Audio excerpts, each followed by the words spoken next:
Do you also struggle generating explosive power in your backhand clear? Today we are diving into the biomechanics behind the backhand clear and how we generate this power. This is probably one of the most requested videos from you guys. So let's get to it. Let's look at tip number 1. In this video, we will go through a lot of biomechanics stuff, and we want to mention here the chain reaction starting from the floor up through your body, shoulder, arm, elbow, and it ends up out here in the grip, the fingers, and in the racket. If one of these chains are not working, you won't be able to apply all this power that we want to do in this backhand clear. So we need to start looking at how you hold the racket. And here, first thing I want to mention, do not hold a classic thumb grip. When we do this, we can generate power, but not in the backhand clear, because if you do that, you over-rotate your forearm rotation and it will end up going all the way out to the side. So holding the bevel grip, that is your key grip here. Applying loose fingers, having a neutral wrist, this is where it all starts. So if you start holding the bevel grip, we can later on apply power using the fingers together with all the other stuff going on here in the backhand clear. So continuing on for the grip, now we come to the big important part, the elbow. This is really the part where if we don't succeed in this, we will have no success in generating this power. So when we're doing a backhand clear and we're generating this power, it's very important that we start the movement by almost throwing our elbow up. Now why we do this is the fact that when we generate a lot of power with the backhand, it's very much about this forearm rotation that we'll get into a bit later. But a requirement to do this forearm rotation is the fact that we need to actually be in a position where we can rotate fully. Now, if I show my arm moving like this, you can see I'm outward rotating my forearm right now. What happens here, I'm in a neutral position. The second, if I was to take my elbow up, see what's happened here. I have internally rotated my forearm right now, and from here I can do the full rotation. The same thing applies when we're doing the backhand clear. So the second I get my elbow going up, I'm almost doing what we could call a pre-move, setting my forearm in a position where I can now generate a lot of power. What happens if we don't do this is we'll almost be working just from here to here. So we'll only have half the rotation.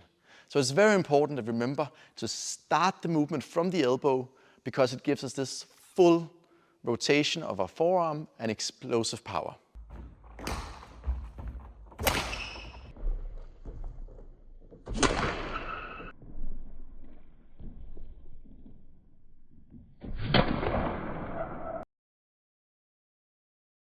Just before we actually hit the shuttle here, let me mention an extra important small tip. We were analyzing ourselves, doing slow motion, saying, what is it actually that we do when we hit the shot?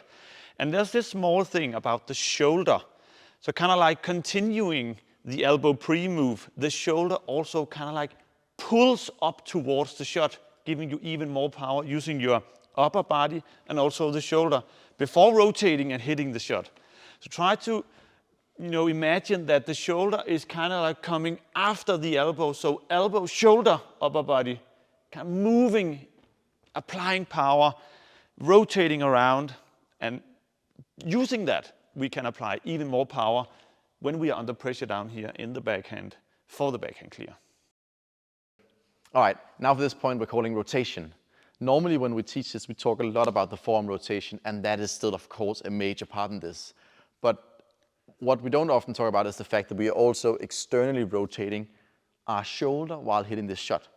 Now, if we don't do this, the movement will look way more just like this forearm rotation. There's nothing more really happening here. It's just this rotation. We have no big fluid motion, and we lack a lot of power while hitting this shot. So it's very important that, of course, after the elbow have come, we've done this pre-move with the shoulder and the elbow. It's now really important that we continue the chain by externally rotating our shoulder and externally rotating our forearm as well to generate this power. Now, of course, this is all about the chain, about generating this power. So everything with the wrist and the grip and whatever is fairly inactive right now. It's loose, it's just waiting to be activated until the right point. So everything about this is about sequencing the right muscles and everything working at the same time, working through the arm to generate this effortless power in the backhand.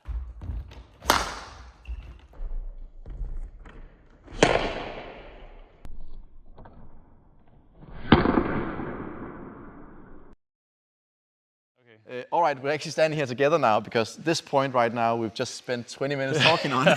Something like that, yeah. We agree, but we also a little bit disagree about what actually happens now when we want to hit the shuttle. I'd say we agree on what's happening, but we disagree on how to teach it. Yeah, and what to teach when, because it's super advanced. So it's kind of like a thin line between doing it too much or too little. Yes, but before we bore you guys, let's get straight into it. So what we're talking about right now is what happens with the wrist and the fingers.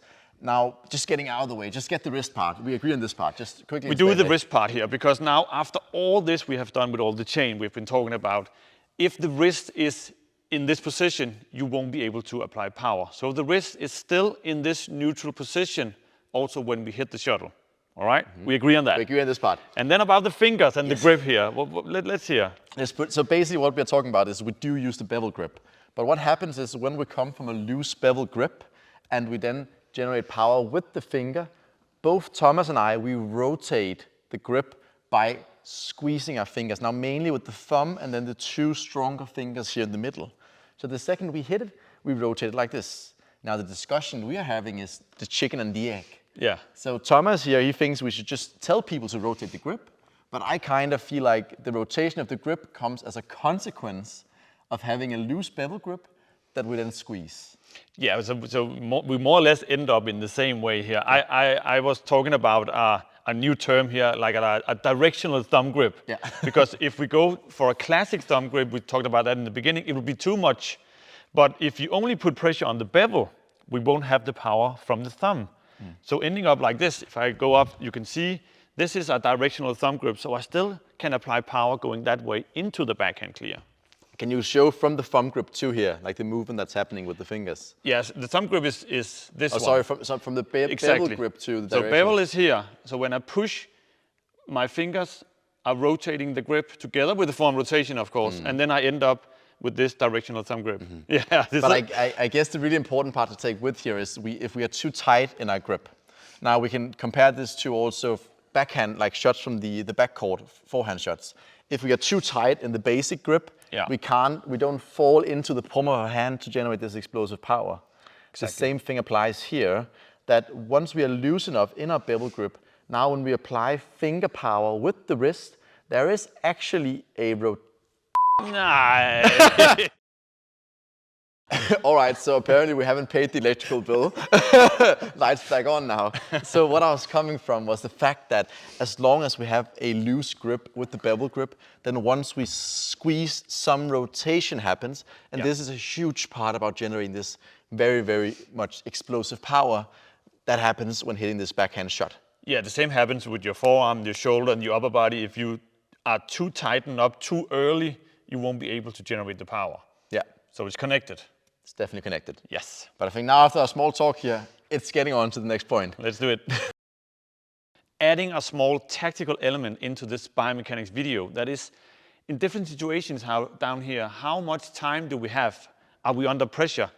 It's all the same elements going on, but there's a small difference in where the power comes from.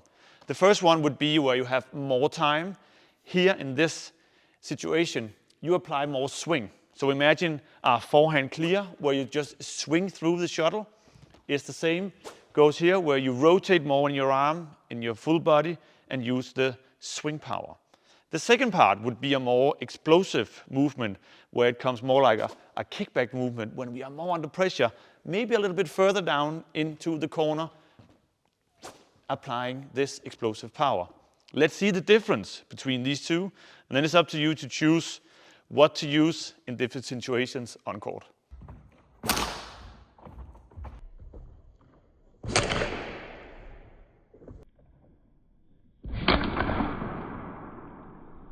It is important to emphasize here that it's exactly the same parts of our body we use to generate this power. The main difference is just with the bigger swing, it's more about just a long continuous movement with it really flowing from end to end.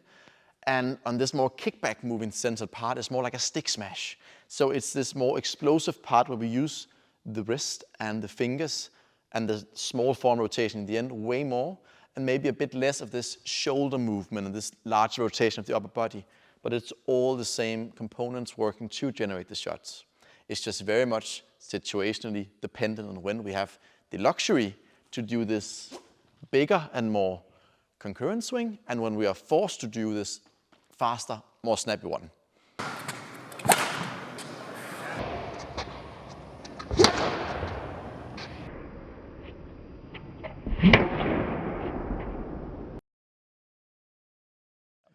Run slow to run fast. That's a very common thing we say in running, because often when you need to learn to run really fast, you actually have to run crazy slow for a long while to build what you'd call your aerobic base. Now, this was a bit of like some running nerdiness, but it also applies here because it's so important that once we have to learn sequencing all these body parts, we have to take the level and the speed down a lot.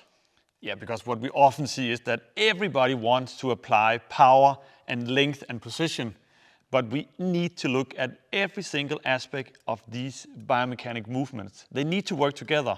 So do it nice and easy in the beginning. Make the shuttle land very short, but do it correctly. And then we can apply the power, like we say here, by running. So that's a very, very important thing to mention here in the end, right? Yeah, I mean, I often get players when we're working on this, I give them a challenge. How far can you get it while feeling like you aren't barely doing anything? Like efficiency is the word here, and that's what a proper sequencing of this chain is. It's efficient. And once we get the feeling of an efficient swing, I promise you, you will be able to feel it. Then from there we just progress. And as we get better at it, we can do it with more and more and more speed. And all of a sudden, we're just hitting effortless backhand clears to the backcourt. That I will promise you. Exactly. Well put. So good luck on training this Yeah. crazy shot. Mm-hmm. Yeah. So let's finish the video by just mentioning our World Camp in the summer here in Denmark 2026.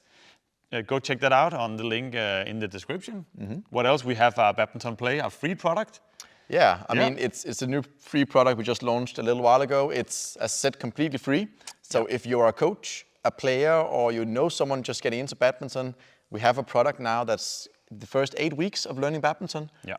2 lessons a week. We take you through all the basics: gear, equipment, etiquette, history of badminton, all of it. Yeah, so go check that out totally for free. Create a membership and get access. And you can also upgrade to a basic membership or pro membership to get even more. But go check that out and read more about it. And of course, the free membership is free. Yes, free. Yes. Very free. Sounds good. Yes. But that was it for us today. Hope you guys enjoyed. We'll be looking forward to coming back soon again with another video and see you guys about. Hey.